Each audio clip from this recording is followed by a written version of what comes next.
네, 여러분들 반갑습니다. 오늘은 토요 모임 저희가 이제 성경 공부식으로 시작한 해에서 9번째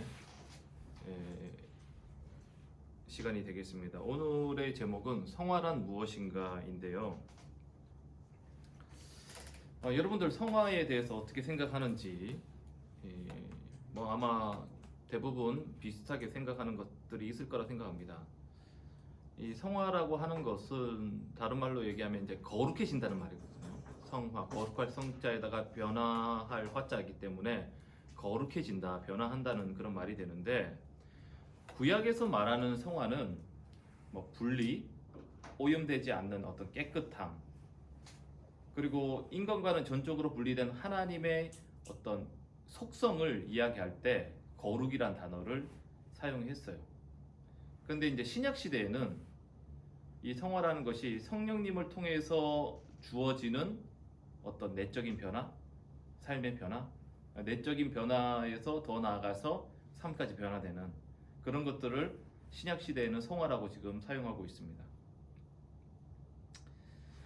바울이 이 성화를 이야기할 때에 바울은 어떻게 이야기했냐면, 성화란 신자들에게 주어진 어떤 신분상의 변화이자 예수님을 믿는 믿음으로 하나님 앞에서 의롭게 된 어떤 사람들의 도덕적이고 영적인 변화의 과정이라고 사도 바울은 설명을 합니다. 오늘 여기 말씀을 하나 적어놨는데, 하나님은 구원받은 우리 성도들에게, 구원받지 못한 성도들에게는 기대할 수도 없어요.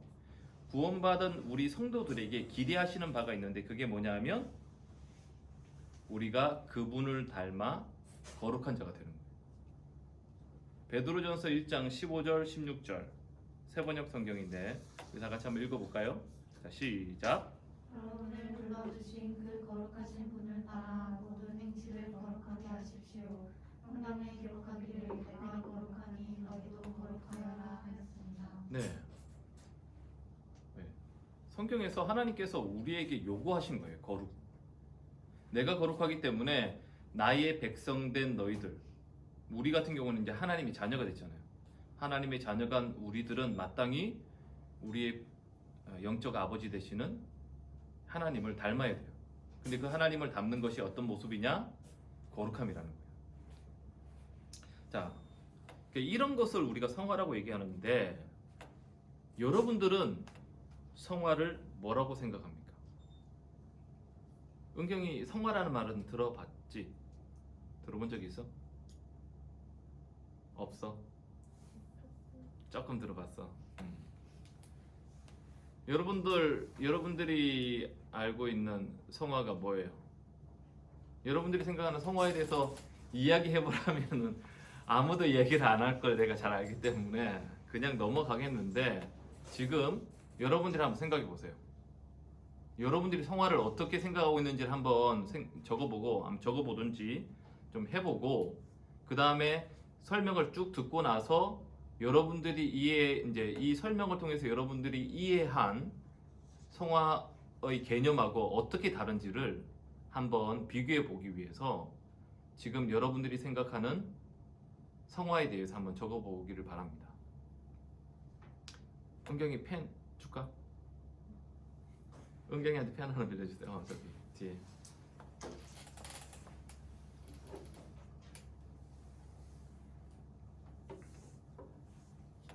각자가 생각하는 성화에 대해서 한번 적어보기를 바랍니다. 많은 사람들은 많은 구원받은 사람들이 이 성화의 문제 앞에서 굉장히 낙심하고 실망합니다. 마음에 결심을 하고 열심히 노력을 하는데, 언제나 내 모습이 좀 하나님께서 보시기에 적당한 수준, 만족할 만한 그런 수준에 이르지 못하고 도리어 죄를 짓거나 막 이렇게 되어서 좌절하고 실패하는 경험들을 많이 합니다. 분명 성경은 구원받은 사람들은 불신자들보다 조금 더 도덕적으로 나아진 존재가 아니라 완전히 새로운 피조물이 되었다고 얘기하잖아요. 너희는 이제 이전 것은 지나갔으니 보라 새 것이 되었다. 새 사람이다. 완전히 뭔가 다른 것처럼 이야기하는데 우리 스스로를 볼 때에 구원받지 못한 사람들과 별반 다르지 않게 여겨질 때가 뭐 있는 게 사실이죠. 근데 그럴 때면 내가 정말 말로만 믿고 있는 것은 아닌가. 삶으로 믿음의 모습을 보여주지 못하기 때문에 내가 진짜 구원받은 게 맞는가. 그런 의문들을 갖게 됩니다. 자, 이러한 우리의 상황, 이런 문제들을 우리가 해결하기 위해서는 제일 먼저 도대체 문제의 원인이 무엇인지 정확하게 분석을 해야 돼요. 내가 왜 자꾸 이렇게 생각을 하는지.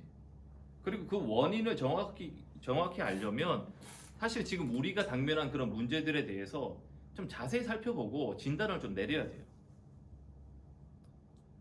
만약에 여러분 우리가 공부를 못하는 학생이 있어요. 그런데 그 학생이 나는 왜 공부를 못하지?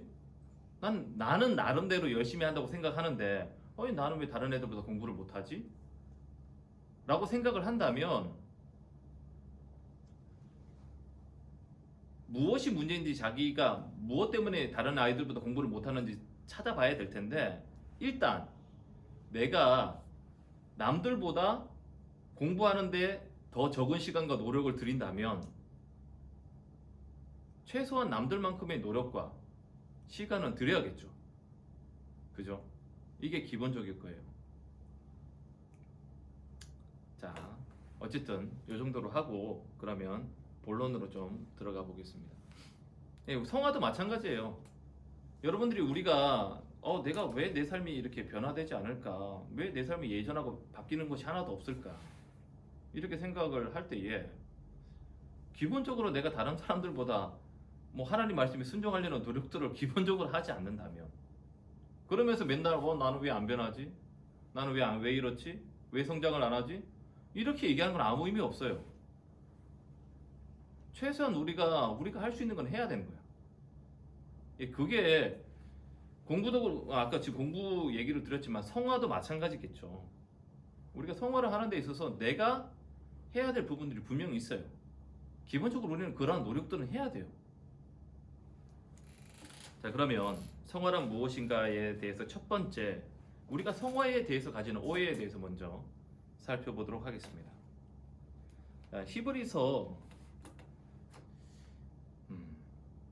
12장 4절 다 같이 한번 읽겠습니다. 자, 시작.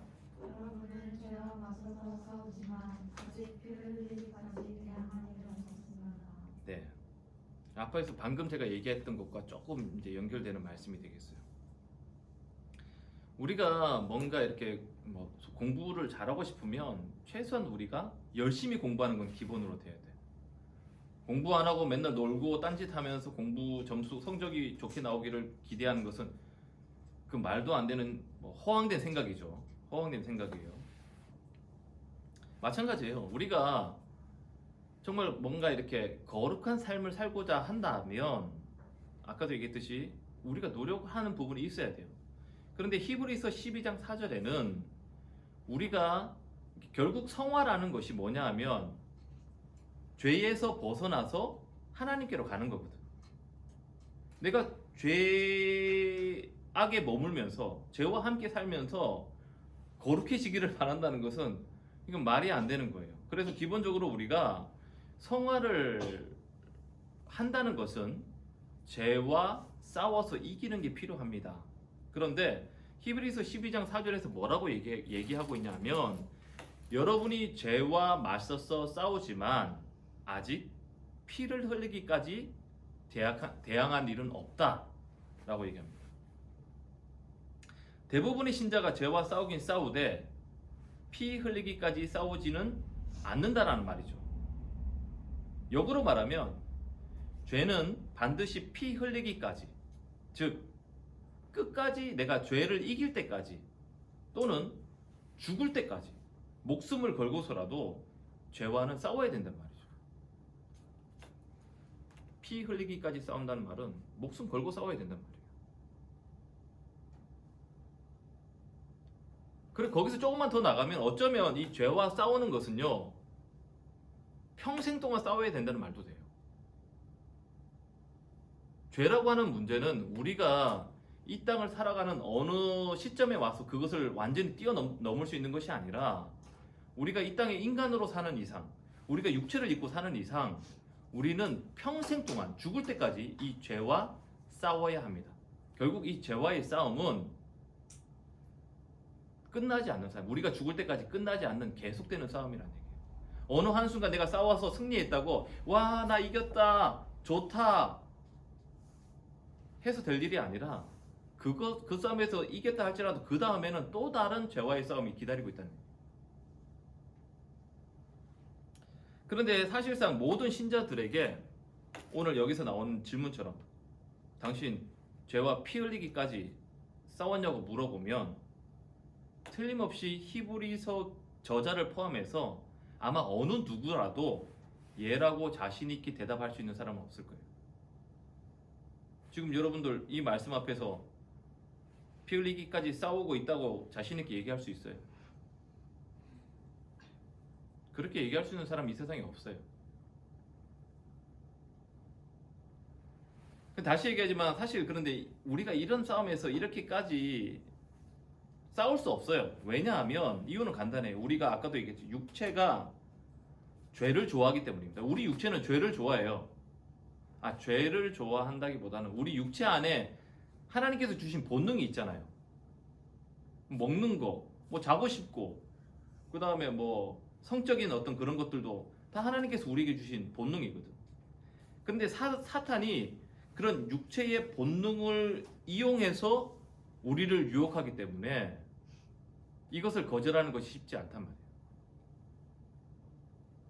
이것은 웬만한 인간의 의지와 노력으로 극복할 수 없어요. 그렇다 보니 사람들은 이런 윤리적으로 도덕적으로 옳지 않은 일을 하게 되고 그러면 그럴수록 하나님 앞에 왔을 때에 면목이 없는 거지. 죄송하고 부끄럽고. 하지만 우리 가운데 좀 더 윤리적이고 도덕적인 사람들은 있어요. 의지가 다른 사람들보다 더 강하거나 의지가 강한 사람들, 그런 사람들은 자기가 원하는 목표를 향해서 곧장 나가는 사람들도 있어요. 그 목적을 이루기 위해서 굉장히 목표지향적인 사람들, 그런 사람들이 있거든요. 의지가 강해서 자기를 잘 절제하고 컨트롤하는 사람들이 있어요. 이런 사람들은 사회적 기준으로 볼 때 그렇지 못한 사람들에 비해서 훨씬 존경받을 가능성도 많고요, 성공할 가능성도 높습니다. 그렇기 때문에 다른 사람들보다 이제 좀 더 존경받을 수도 있고 그렇게 되겠죠. 예수님 당시에도 이런 사람들이 있었죠. 그 사람들이 대표적인 사람들이 어떤 사람들이냐면 바리새인들이에요. 바리새인들도 그런 정도의 의를 행했고 자기 스스로 만족도 했어요. 그리고 그런 자기의 그런 잘남, 자기의 그런 의로움을 사람들 앞에 막 자랑을 하는 걸 좋아했죠. 그런데 여러분, 우리가 말하는 성화는 지금 제가 이때까지 이야기한 그런 것과는 좀 다릅니다. 우리가 이전에는 성화라는 것이 그렇게 도덕적으로 좀 이런 부분에 대해서 생각을 많이 한 게 아마 사실일 거예요. 아마 여러분들이 모르긴 몰라도 성화라고 했을 때 아마 그런 부분들을 분명히 썼을 거라고 생각이 됩니다. 그런데 성경에서 말하는 성화는 그런 무슨 도덕적, 뭐 의로움, 뭐 이런 것과는 조금 달라요. 그런 부분을 포함하고는 있지만 사실 우리가 그런 부분에 더 초점을 맞추고 있기 때문에 성화에 대해서 오해하는 부분이 있어요. 성화는 다른 사람들과 비교해서 우열을 가리는 그런 예를 들어 성적 얘기 아까 앞에서 얘기했는데 아이들이 열심히 공부를 해가지고 점수가 잘 나오는 아이들, 못 나오는 아이들 이렇게 우열을 가리잖아요. 그렇게 뭔가 이렇게 성화를 통해서 저 사람은 많이 성화됐네, 저 사람 좀 성화가 덜 됐네, 뭐 이런 식으로 비교하기 위한 거 절대 아닙니다. 그리고 그런 식으로 성화를 이루는 것도 아니에요. 이 성화는 어떤 면에서 일생 동안 그 연구에만 집중하는 전문적인 학자들 있잖아요. 그러니까 같이 공부를 하는데 학교에서 공부하는 아이들은 내가 막 공부를 해서 성적을 받고 그 성적을 가지고 내가 저 애보다 더 잘했어. 저 애는 나보다 못했네. 이렇게 판단을 하죠. 우리가 학생들이 공부하는 공부는 사실 그런 부분이 있잖아요. 그런데 이 일생 동안 연구에 매진하는 사람, 물론 그 연구 업적을 가지고 뭐 좋은 훌륭한 업적이다라고 이야기를 할 수 있을지 모르겠지만 사실 그렇게 연구하는 사람들은 연구를 하면 할수록 자기가 어떤 원하는 일정한 수준에 도달하고 달성을 했어도 그 자리에 딱 도달하고 나면 그 사람 눈에는 아직까지 연구가 덜 되고 부족한 부분들이 더 많이 보이게 돼요. 제가 성경을 연구하고 막 하면 할수록 뭔가 이렇게 점점 더 이렇게 분명하게 알게 되지만 하지만 할수록 여기에서 그 다음 단계로 나가는데 또 다른 궁금증이 생겨요. 마치 이와 같다는 거지. 다른 말로 얘기하면 성화에는요 결코 완성이 없습니다. 성화는 우리가 이 땅을 살아가면서 완전한 성화에 이룰 수는 없어요. 그렇기 때문에 앞에서 이야기한 피 흘리기까지라는 말을 제가 죽을 때까지라는 말로 바꿀 수도 있다고 얘기한 거예요. 왜냐하면 우리가 죽을 때까지 이 성화는 싸워야 되는 문제이기 때문에. 따라서 우리가 그리스도의 장성한 분량에 이르려는 소망과 열심을 가진 신자는 무엇보다도 성화에 대한 오해부터 제거해야 되는데 그 오해가 뭐냐? 성화는 실천적 경건의 모습이다라는 생각이에요. 제가 여기에 말하는 성화는 절대 우리가 경건의 모습을 갖는 것이 성화가 아니라는 말이에요. 혹시 여러분들이 성화가 내가 더 경건해지는 것, 경건한 모습을 갖는 것이 성화라고 생각을 했다면 그게 성화에 대한 오해라는 말이에요. 내가 도덕적으로 윤리적으로 더 나은 사람이 되는 게 성화라고 생각했다면 그게 성화에 대한 오해라는 얘기예요. 성화는 겉으로 드러나는 구체적인 목표가 있어야 된다고 생각을 하지만 성화를 자꾸 자기가 정해놓은 어떤 형태나 모양, 내가 이 정도는 달성해야 돼 라는 것으로 정하고 거기에 도달하려고 노력을 하는 경향이 우리에게 있는데 이것이 우리의 잘못 중에 하나라는 거예요.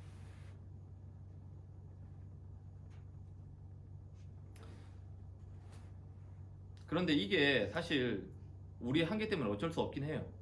왜냐하면 우리는 그렇게 무슨 어떤 목표를 정하거나 이렇게 하지 않으면 사실 그 자리에 도달하기가 쉽지가 않거든. 그래서 일단은 목표를 정하고 실질적으로 우리가 성화를 할 때에 내가 요런 단계 목표를 정할 수는 있는데 제가 지금 얘기하고 싶은 것은 내가 그 목표에 다다랐다고 해서 내가 성화를 이루었다라고 생각을 하는 것은 오해란 얘기란 말이에요. 참 말장난 같이 들릴지 모르겠는데 이해를 했는가 모르겠어요. 이게 성화의 열매가 우리 삶에 나타나는 건 분명해요. 우리가 성화를 이루면 우리 삶 가운데 좀 달라진 모습이 당연히 나타나는 게 당연합니다.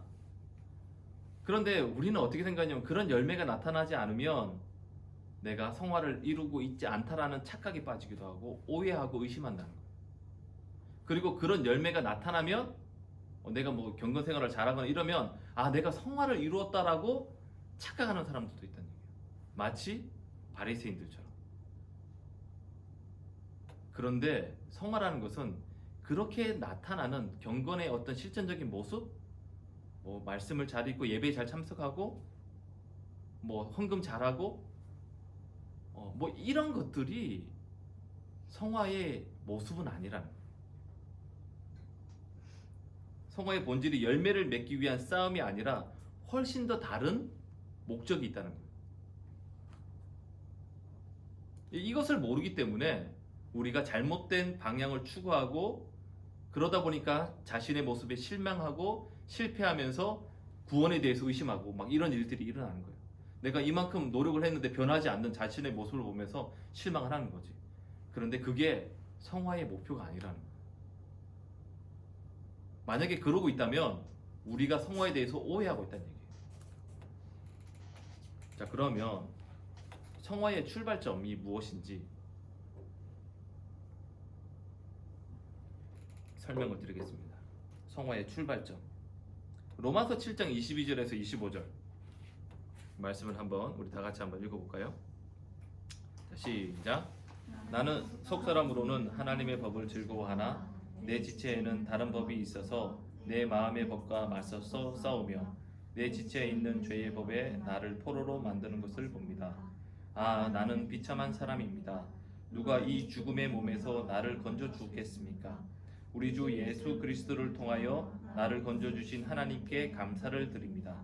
그러나 나 자신은 마음으로는 하나님의 법을 섬기고 육신으로는 죄의 법을 섬기고 있습니다.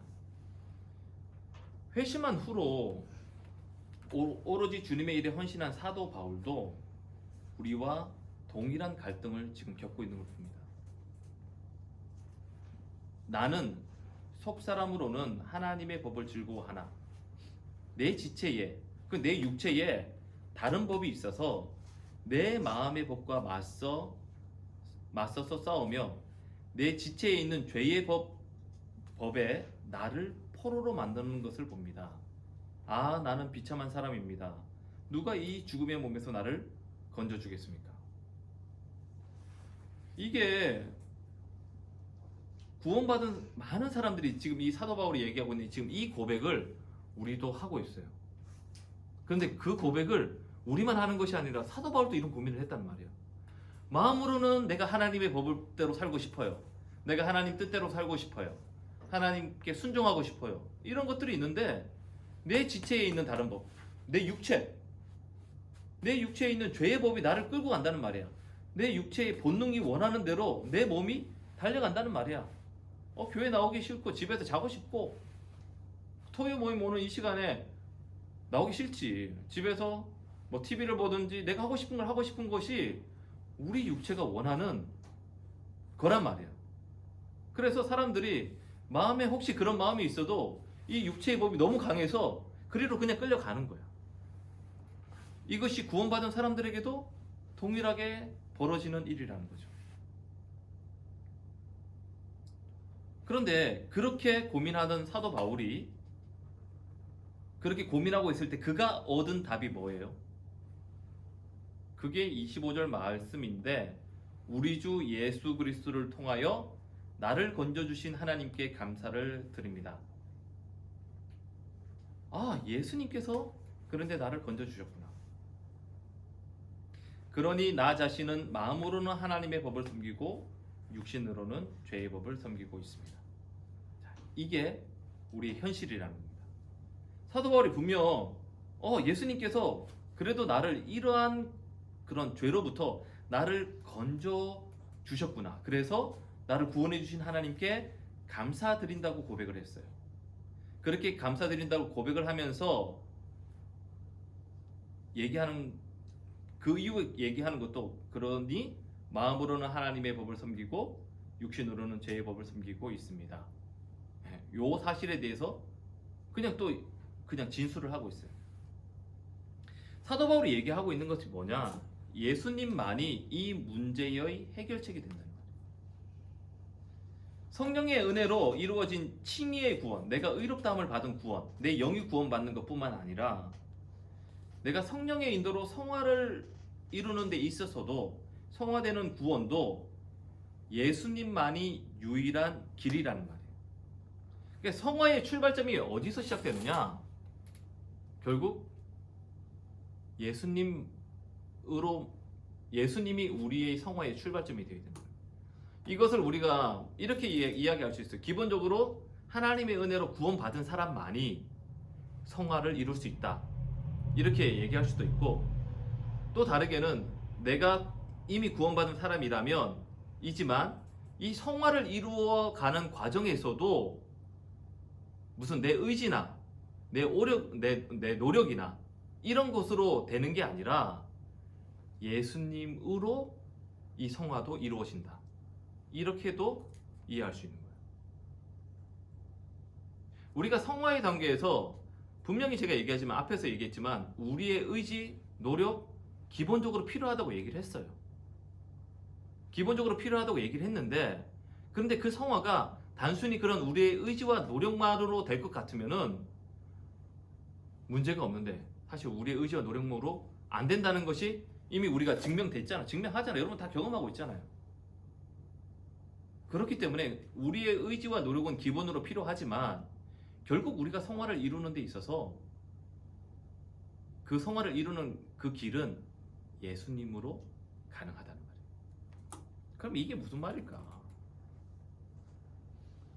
그럼 예수를 잘 믿으면 성화도 잘 이루어져서 이런 갈등이 완전히 없어진다는 그런 뜻인가요? 아니면 간절히 기도하면 예수님이 나에게 선하게 살 수 있는 막 소망도 주고 의지도 주고 막 능력도 주어서 그런 것들이 그냥 막 사라지게 된다는 말인가요? 아니에요.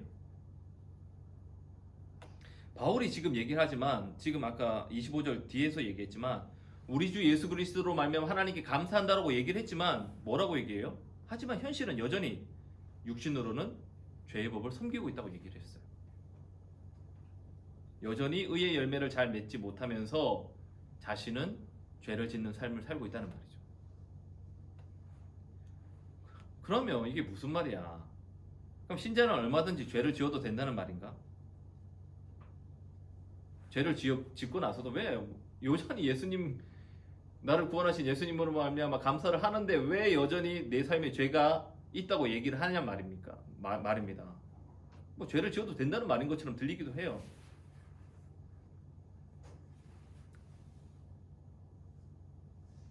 그래서 사도 바울이 그것에 대한 답으로 8장 1절과 2절을 추가적으로 얘기한 거예요. 8장 1절 2절을 한번 다 같이 또 읽어봅시다. 시작. 그러므로 그리스도 예수 안에 있는 사람들은 정죄를 받지 않습니다. 그것은 그리스도 예수 안에서 생명을 누리게 하는 성령의 법이 당신을 죄와 죽음의 법에서 해방하여 주었기 때문입니다. 이게 지금 완료형으로 되어 있기 때문에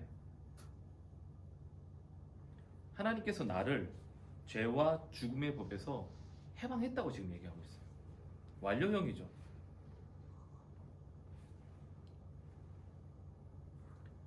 예수를 믿었기 때문에 죄와 전혀 무관한 그냥 성자로 자동으로 바뀐다는 말은 아닙니다. 그리스도 안에 있기 때문에 우리가 더 이상 정죄를 받을 필요가 없다는 거예요. 이것이 복음의 본질이잖아요. 우리가 기본 구원할 때 얘기를 했잖아요. 우리는 한 번 구원받은 사람은 예수님께서 내 죄를 위해서 죽으셨기 때문에 우리가 다시 마귀에게 속한다거나 우리의 구원이 무효가 된다거나 하는 일은 없다. 우리가 비록 육체적으로 죄를 짓는다 할지라도 그것이 나와 그리스도 사이를 갈라놓거나 하나님과 나 사이를 갈라놓는 나의 구원을 무효로 하는 일은 없다. 그래서 우리는 죄를 짓지만 그 죄 때문에 마귀에게 정죄를 받지 않는다는 말이에요. 이게 복음의 본질이에요. 그래서 우리에게는 지옥의 형벌이 영원히 면제가 된 거예요. 구원받았기 때문에. 절대 취소되는 일이 없습니다. 그럼 이게 무슨 말이냐 하면 우리가 성화의 첫 출발점이 뭐로 삼아야 되냐? 십자가를 통과한 신자는 이미 자신의 신분이 바뀌었다는 거. 내가 더 이상 마귀에게 속한 자가 아니라는 것. 나에게 하나님의 자녀로서의 특권이 주어졌다는 것에 대해서 절대적인 확신을 가지고 있어야 된단 말이에요. 이 사실을 분명하게 기억해야 된다는 거예요. 이것이 우리가 성화를 이루어가는 데 있어서 첫 출발점이 됩니다. 그래서 제가 여기 써놓은 게 뭐라고 얘기했어요? 성화의 첫 출발점이 뭐냐? 구원받은 자로서의 자기인식. 내가 어떤 존재가 되었느냐. 나는 더 이상 마귀의 종도 아니고 마귀에게 속한 백성도 아니에요. 나는 하나님께 속했고 하나님의 자녀고 하나님의 백성이에요. 자기가 어떤 존재인지에 대한 철저한 자기 인식을 절대적으로 잃어버려서는 안 됩니다. 절대 잊어서는 안 돼요. 자, 그러면 이것을 바꾸어 말하면 신자가 성화의 출발점으로 삼아야 되는 게 뭐냐? 내가 하나님의 자녀가 된 것, 내가 하나님의 백성이 된 것, 그게 내 노력으로 된 거예요? 아니라고 얘기했잖아요. 하나님의 은혜예요. 성화도 마찬가지라는 거예요. 내가 예수 그리스도를 이 성화의 첫 출발점으로 삼아야 된다고 하는 것을 왜 이 얘기를 얘기했냐면, 성화가 내 노력으로 성화를 이룬다, 나의 결단과 실천으로 성화를 이룬다는 생각을 하지 말란 말이에요. 이게 내가 성화를 이루는 데 있어서 첫 출발점이 아니라는 거예요. 결국 내가 열심히 믿고 내가 열심히 기도하고 성경 보고 노력하면 얼마든지 성화를 이룰 수 있다라는 그런 자신감, 그거를 허물어뜨려야 된단 말입니다. 여러분들이 정말 성화를 하려면 내가 이것을 이룰 수 있다라는 그 자신감을 버리라는 얘기예요. 내가 칭의의 구원을 하나님의 은혜로 받았던 것처럼 성화 역시 나를 죽이고 진짜 겸손한 태도로 하나님의 법에 온전히 따르겠다는 생각을 하지 않으면 성화를 이룰 수 없어요. 아, 나 성화 이룰 수 있어. 그런 자신감 버리란 얘기예요. 내가 할 수 있다 버리란 얘기예요. 근데 많은 사람들이 이 성화를 자기에게 의존합니다. 자기가 하려고 해요. 그리고 그렇게 자기가 하려고 하다가 실패하니까 나는 안 되나 보다. 맨날 회의와 환멸과 자기 정지에 빠지는 거예요. 여러분, 모든 운동에서 요구하는 한 가지가 있어요. 근데 이게 정말 어려운 거예요. 그게 뭔지 아세요? 힘 빼는 거예요. 모든 운동을 할 때 전문가들이 얘기하는 거 힘 빼라는 겁니다. 탁구를 치든 수영을 하든 축구를 하든 달리기를 하든 뭘 하든지 간에 힘을 빼라고 얘기해요. 힘을 빼지 못하면 운동 제대로 못하고요. 스킬이나 이런 발전 없고요. 도리어 부상만 당합니다. 마찬가지예요. 바울은 처음에는 우리처럼 의의 열매가 잘 안 맺히고 도리어 죄가 나타났기 때문에 크게 갈등을 했습니다. 하지만 십자가 복음의 본질로 돌아감으로써 그 안에 있던 어떤 혼동들, 의심들, 불안들이 제거된 거예요. 때로는 육신이 연약하여 죄의 법 아래 있어도 자신의 전부가 그리스도의 사랑 안에 있음을 너무나도 확신했기 때문에 그런 자기 정죄에 빠지지 않았던 거죠. 이게 전부가 아니에요. 지금 제가 얘기하는 것은요, 성화의 출발점입니다. 우리는 반드시 우리의 성화의 출발점을 반드시 기억해야 됩니다. 그러면 성화의 구체적인 모습은 과연 무엇일까? 빌립보서 3장 12절과 14절 우리 다 같이 읽겠습니다. 자, 시작. 나는 이것을 이미 얻은 것도 아니며 이미 목표점에 다다른 것도 아닙니다. 그리스도 예수께서 나를 사로잡으셨으므로 나는 그것을 붙들려고 쫓아가고 있습니다. 형제 자매 여러분, 나는 아직 그것을 붙들었다고 생각하지 않습니다. 내가 하는 일은 오직 한 가지입니다. 뒤에 있는 것은 잊어버리고 앞에 있는 것을 향하여 몸을 내밀면서 그리스도 예수 안에서 하나님께서 위로부터 부르신 그 부르심의 상을 받으려고 목표점을 바라보고 달려가고 있습니다. 사람은 누구나 마땅히 의롭게 살아야 돼요. 도덕적으로, 윤리적으로 바르게 살아야죠. 또 그리스도와 아무 연관 없는 불신자 중에는 사실 신자보다 더 이런 의로운 삶을 사는 사람들도 종종 있습니다. 그렇기 때문에 여러분, 우리가 성화라고 하는 것은 단순히 이런 도덕적이고 윤리적이라고 생각해서 안 되는 거예요. 만약에 성화를 단순히 윤리적이고 도덕적인 것으로만 생각하면 우리가 큰 오류에 빠지게 되는 거죠. 그래서 혼란스러워지는 거예요. 성화의 결과가 이 의의 열매, 윤리적이고 의로운 것들을 맺게 되는 것은 맞지만 성화의 목표가 열매에 있지는 않아요.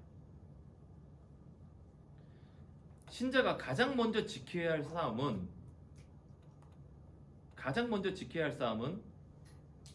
예수님과의 친밀한 교제와 동행이에요. 내가 무슨 의의 열매를 맺으려고, 내가 좀 더 의로워지려고, 윤리적으로 살려고 이런 거 노력하지 말고 우리가 치열하게 쌓아야 되는 영역은 첫 번째가 뭐냐? 예수님과 친밀한 교제를 갖고 그분과 동행하는 것. 그 삶에 우리가 치열해야 돼요.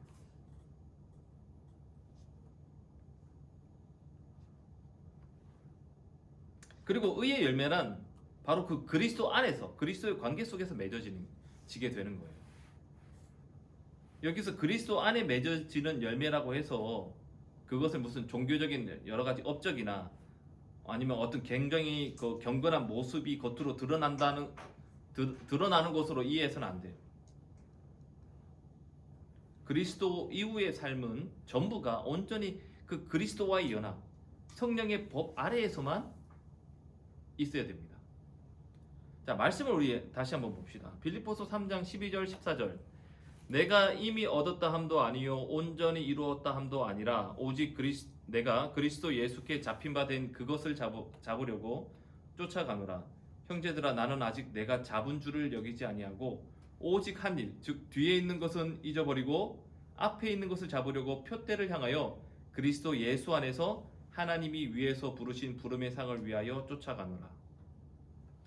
바울은 성화가 결코 완성되지 않고 단지 그 완성을 향해서 갈 뿐이라고 말하고 있어요. 이 땅에서 성화가 완성되는 것이 아니라 우리는 그 완성된 곳을 향해서 살아가는 거예요. 평생 완성을 향해서 달려가고 있는 것뿐이에요. 그래서 이 완성을 향해서 달려가는 과정 가운데 가장 중점적으로 하는 일이, 이 사도 바울이 뭐라고 얘기하고 있냐면, 자기가 그 성화의 완성을 향해서 달려가는 데 있어서 자기가 중점적으로 하는 일이 뭐라고 얘기하고 있냐면, 내가 이미 했던 일, 그 오직 한 일, 즉 뒤에 있는 것을 잊어버리고 라고 말하고 있는데, 내가 이미 했던 일, 그것이 뭐 실패했던 경험일 수도 있고 또는 성공했던 경험일 수도 있겠죠. 죄와 승리했든지 죄에 졌든지 패배했든지. 그런데 사도 바울은 내가 그런 뒤의 일, 예전에 승리했던 것이나 예전에 실패했던 것, 그 모든 것들을 다 잊어버린다고 말하고 있어요. 자기가 표대를 향해서, 그 목표를 향해서 나가는 데 있어서 과거의 일에 내가 매여 있지 않겠다. 성화의 열매가 열렸던 안 열렸던 자신은 그것에 대해서 전혀 개념하지 않겠다는 말이에요. 그렇게 잊어버린 이유가 무엇 때문입니까? 사도 바울이 내가 과거에 실패했던 것도 잊어버리고 과거에 성공했던 것도 잊어버리겠다고 말하는 이유가 뭐예요? 본문에서 뭐라고 말하고 있어요? 오직 한 일, 즉 뒤에 있는 것은 잊어버리고 뭐라고 나와요? 앞에 있는 것을 잡으려고 표대를 향해서 그는 쫓아간다고 얘기하잖아요. 그러니까 그 뒤에 것을 잊어버리는 이유는, 내가 그것을 잊어버리는 이유는 앞으로 나가기 위해서요. 실패해가지고 그 실패 속에서 좌절과 절망감 속에서 나는 안 돼, 이거는 뒤에 머무는 거잖아. 내가 과거에 승리했던 거, 나 옛날에 승리했어, 과거에 붙잡혀서 자기가 뭔가 대단한 것처럼 생각하고 거기에 안주하고, 과거는 우리를 계속해서 그 과거에 머물게 한단 말이에요. 근데 사도 바울은 그것들을 내가 잃어버리는 이유는 무엇 때문이냐? 앞으로 나아가기 위해서. 내가 과거에 실패했던 성공했던 건 나한테 중요하지 않아. 성공했어도 그 성공이 나의 최종 목표는 아니니까. 나의 최종 목표는 저 앞에 있는 거예요. 나는 거기서 더 달려가야 되는 거예요. 그런데 우리는 자꾸 뭐하냐? 중도에 뒤에 자꾸 잡혀서 살아간단 말이죠. 작은 열매에 집착하거나 작은 실패에 집착하거나. 그것도 자기가 정했거나 기대한 목표치를 뭐 예를 들면 뭐 성경 통독, 매일 묵상, 예배 참석하는 거 그런 거에 집착하는 거예요. 어제 큐티 못 해가지고 어제 것부터 하려고 내가 절대 그러지 말라고 했지. 어제 했던 거 그냥 잃어버려라. 잊어버리고 그냥 오늘 거 하면 된다. 매일매일 그냥 내가 해야 될 거만 하면 돼. 어제 못했으면 그냥 어제는 잊어버려. 오늘 하면 되지 뭐. 또는 다른 사람하고 비교하는 거예요. 에이 쟤는 못하네. 뭐 그 제가 못하는 거 상관없어요. 내가 잘하기 때문에 다른 사람 못한다고 비난하는 거 이게 성화는 아니잖아. 다른 사람은 잘하는데 나는 못한다고 해서 그냥 부러워하고 있는 거 이것도 성화는 아니란 말이에요.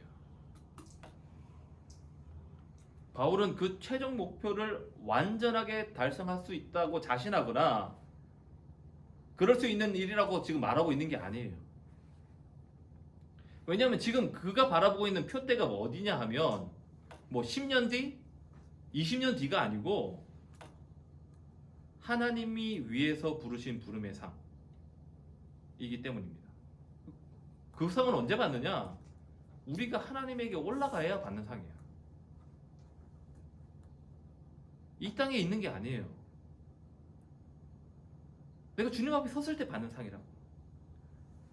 그렇기 때문에 여러분 우리가 지금 성화의 목표는 자꾸 이렇게 뭐 어느 정도 수준으로 제한하지 말고 우리는 저기 영혼에 있는 거예요.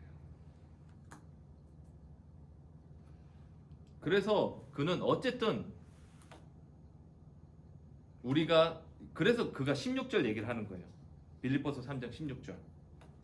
다 같이 읽겠습니다. 시작. 어쨌든 우리가 어느 단계에 도달했든지 그 단계에 맞추어서 행합시다.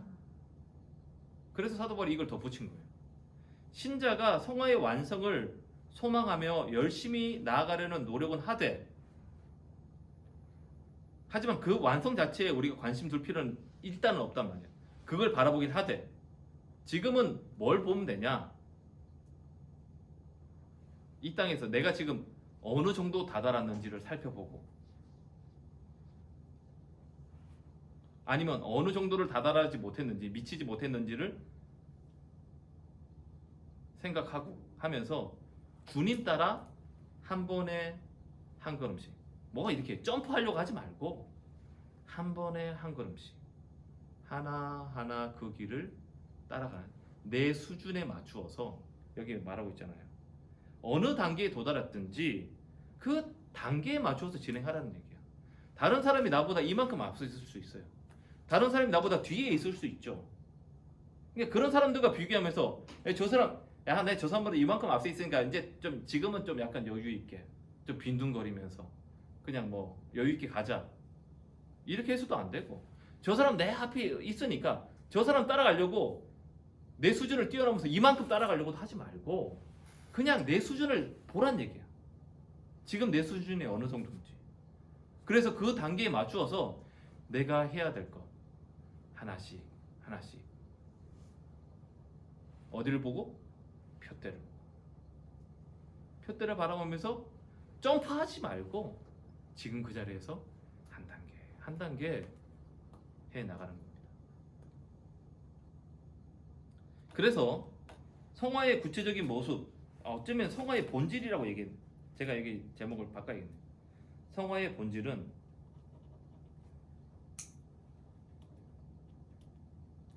본질은 열매가 아니라 방향이다. 뒤에 한 일을 잊고 오직 앞에 표대만을 향하여 가라고 했으며 어디까지 이르렀든지 그러니까 그 단계 그대로 내 단계에 맞춰서 행하라는 이 권면을 연결시켜 보면 성화의 초점이 어디 있느냐? 방향은 저쪽에 있는 거예요. 내가 있는 것에서 지금 내가 있는 곳에서 방향을 저쪽에 맞추고 가야 됩니다.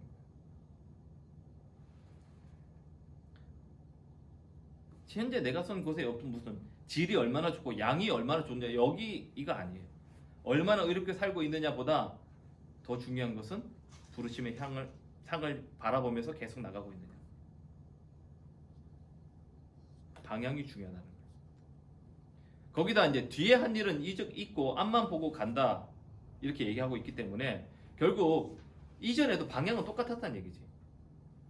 뒤에 있는 것은 있고 앞을 향해서 간다는 말은 이 사람도 어쨌든 방향은 맞추고 있었다는 얘기야. 방향을 맞추어서 이렇게 쭉 왔다는 얘기입니다. 만약에 여러분이 예전에 한 일이 다른 방향을 했다면 그때는 단순히 잊어서는 안 되죠.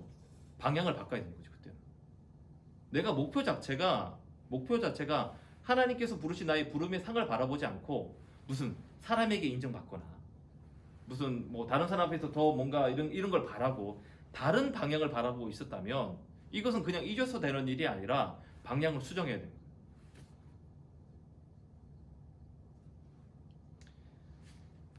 따라서 성화란 우리가 예수 믿은 후에 이전과는 완전히 달라진 인생의 목적, 가치관에 따라서 살아야 된다는 말이에요. 방향이 어떻게 바뀌어야 되냐면 이전과는 다른 삶의 목적, 내 삶의 가치가 이전과는 달라져야 된다. 우리가 성화를 이루기 위해서는 방향이 예전하고 구원받기 전하고 똑같아서는 성화를 이룰 수 없다는 얘기예요. 성화를 이루려면 삶의 목적, 삶의 가치 이게 달라져야 됩니다.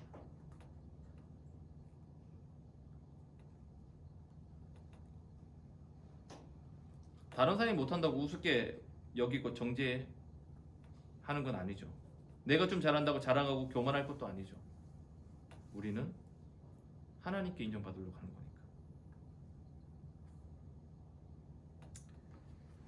예. 그래서 정말 우리가 성화를 이루기 위해서는 결국 우리의 삶의 방향이 바뀌어야 돼요. 그리고 구원받은 사람에게 반드시 일어나야 되는 것이 바로 이 삶의 목적과 방향이라는 얘기예요. 그래서 그렇게 나아가다 보면 열매는 자연스럽게 맺히는 거예요. 열매가 목적이 아니다. 네. 그러면 오늘은 여기까지 하겠습니다. 그러면 우리 영상 시청하시는 분들은 개인적으로 기도하시고 다음에 토요일 날 또 뵙겠습니다.